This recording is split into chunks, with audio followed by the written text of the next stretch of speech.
Cœur de patrimoine, Cédric Decoeur. Et c'est Sébastien Coinon que l'on retrouve à présent. Bonjour Sébastien. Bonjour Cédric, ravi de revenir dans Cœur de patrimoine. Merci d'être au rendez-vous pour So We Found, animateur aussi du podcast Tech 45, dans lequel vous recevez toutes celles et ceux qui font cette fameuse French Tech.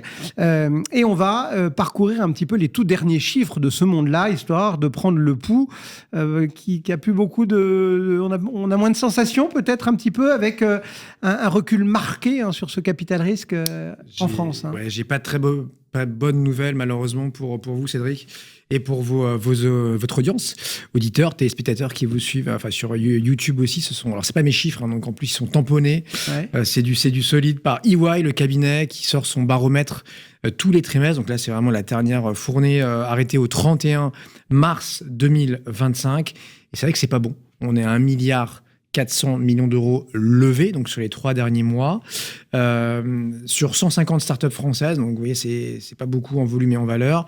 Et c'est vrai que c'est une baisse. C'est une baisse à deux chiffres. Moins 14% en volume, moins 19% en valeur. Ouais. Ça, donc, c'est Quand bon. on dit pas brillant, c'est pas brillant. Voilà, c'est pour nous, je vous avais prévenu. Il y aura, je ne sais pas s'il y aura des bonnes nouvelles dans les prochaines minutes, mais on va essayer quand même parfois de voir le verre à moitié plein. Tout n'est pas noir. Donc, rappelons-nous juste pour dézoomer, en 2023, la France dominait l'Europe continentale. Là, avec les chiffres que je vous donne, on est toujours sur le podium, mais on est relégué à la 3e place. On est derrière l'Allemagne. Eux, ils ont levé pratiquement 300 millions d'euros de plus que nous. Et il y a toujours devant, mais même loin devant, là, ils sont en train, on les voit quasiment plus. Le Royaume-Uni qui accélère. Non, mais ça compte pas, ils sont pas sur le continent. Et ouais, mais le problème, c'est qu'ils sont pas déménagés. Ils sont plus dans l'Europe économique. Mais voilà. Mais ils nous chipent toujours du pognon. Et ouais, ça attire, là, ça aspire notamment tout ce qui est investissement en intelligence artificielle. Encore l'IA. Et du coup, donc, le UK conserve sa place de leader. Je vous donne le chiffre, Cédric. Je vous ai dit plus 20%, mais ça ne vous parle pas plus que ça. C'est 4,3 milliards. Je vous ai dit, pour nous, c'est 1,4 milliard. Donc, ils font juste x3. x3. Là, vous prenez la tech, la Brit Tech, c'est 3 fois la French Tech. Ouais. Bon, il faut dire que la French Tech, on ne l'a pas aidée. Le contexte économique, j'ai même envie de dire politique, est plus qu'incertain. Ouais, alors bon, le contexte global, il n'est pas terrible, donc j'ai envie de dire, on a tous le même terrain de jeu, sauf qu'en plus, en France, on aime bien se rajouter quelques petites difficultés, et c'est vrai que depuis maintenant 1 an, c'est compliqué en France. Instabilité économique, instabilité politique, ça ferait les investissements. Vous savez mieux que moi, Cédric, notamment en bourse, on dit que voilà, on a coutume de dire, quand les investisseurs doutent, ils savent pas ce qu'il faut faire, ils retirent leur bille, ils se mettent cash, ils vont sur des actifs moins risqués, quoique il y en a de moins en moins, mais bon... sur le capital risque, c'est pareil, sauf qu'il n'y a pas vraiment d'actifs pas risqués. Du coup, qu'est-ce qu'on fait ? On se met en mode pause, voilà. Ouais. Il y a du brouillard, j'attends. Et dans les levées de fonds, donc les startups en sont totalement indépendantes, en tout cas celles qu'on regarde, chez EY ou chez So We Found, évidemment, c'est celles qui ouvrent leur capital et ont besoin d'accélérer avec de nouveaux investisseurs tous les ans, tous les 2 ans. Là, ça ralentit. On ne veut pas dire que c'est à l'arrêt, mais ça ralentit très nettement. Ça veut dire que pour ceux qui nous suivent régulièrement, parce qu'on se voit à peu près toutes les 5-6 semaines, il y avait quelques grands noms, quelques grosses levées, des tours de table sympathiques. C'est fini, ça ? Il faut oublier, on va être... pas fini, mais il y en a de moins en moins. Peut-être qu'au semestre, on les comptera sur les dates d'une main. Non, je plaisante, mais c'est vrai qu'au-delà de 100 millions, c'est rarissime. Là, je vous en cite 2, pour ce premier trimestre. Loft Orbital, je vous en cite 2, parce que vous ne les connaissez pas forcément. Évidemment, ce n'est pas encore des licornes. Donc, Loft Orbital, 170 millions d'euros. Ils sont basés, alors c'est marrant, à Toulouse, mais aussi à San Francisco. Donc, c'est une boîte franco-américaine. C'est peut-être une clé du succès.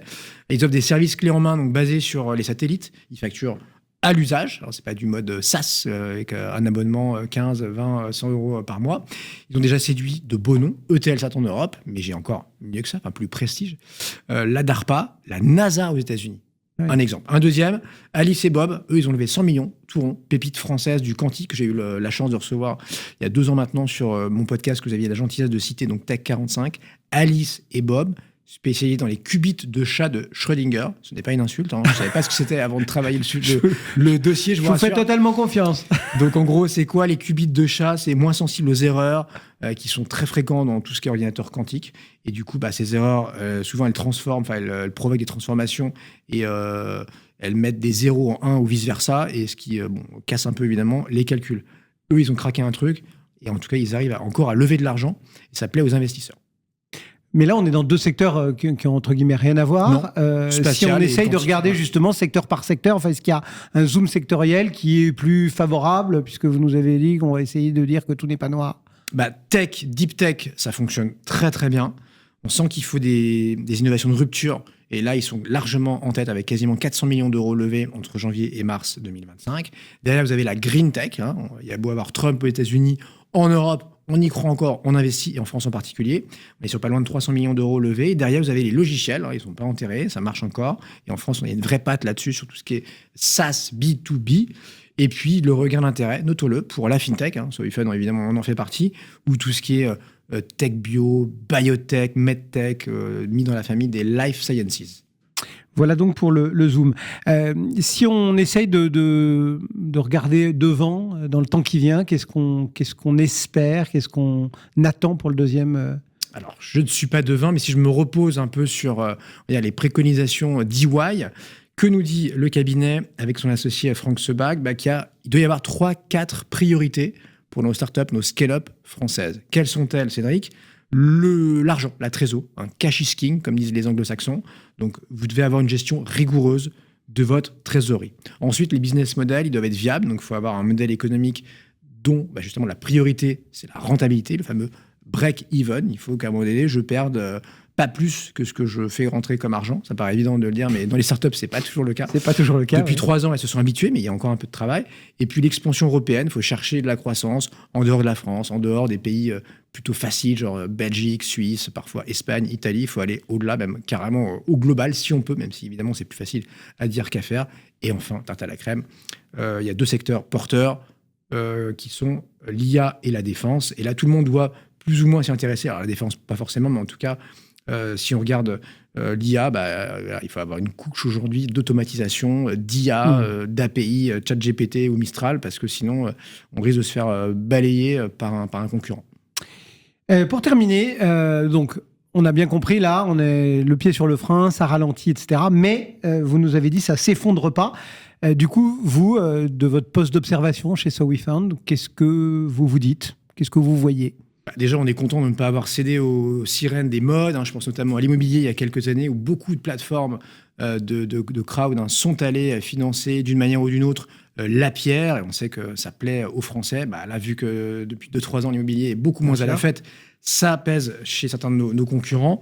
Et donc, nous, on n'y est pas allé. Mais c'est vrai que sur l'ensemble de l'industrie du crowd equity, crowdfunding, ça a pu être compliqué. Dans le financement, les entreprises, là, en revanche, l'appétit du retail, des investisseurs finaux, des particuliers que nous sommes, lui, il ne se déblanc pas, il ne faiblit pas vraiment.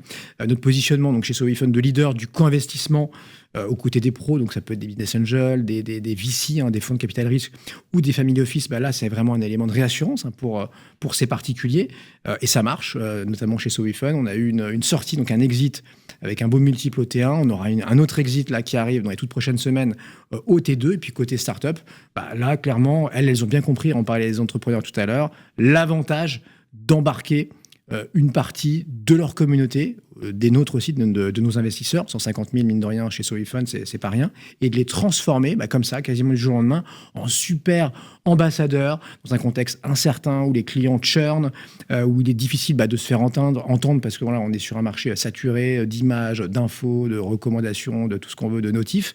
Voilà, nos entrepreneurs, ils ne sont pas hors sol non plus chez SoWeFund, donc ils mettent plus de temps à trouver, c'est vrai, un investisseur lead quand ils sont en levée de fonds, à boucler ces mêmes tours de table.